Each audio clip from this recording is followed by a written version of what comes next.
Per fi arribem al setè i últim pas. Ara tocarà col·locar-les al lloc i se fa en el següent algoritme. Baixem, girem a l'esquerra, pugem i girem a la dreta. Fem aquest algoritme fins que tinguem així la peça col·locada bé. Baixem, girem a l'esquerra, pugem i girem a la dreta. Ja està. Vegeu que s'ha col·locat? I ara què fem? Girem esta. Triarem una cara de referència, com pot ser esta taronja. Alinearem esta d'ací.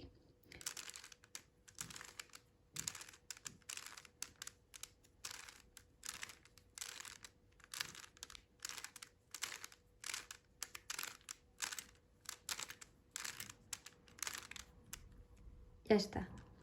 Per a fer una altra cara, com esta ja està alineada, passarem a la que no està.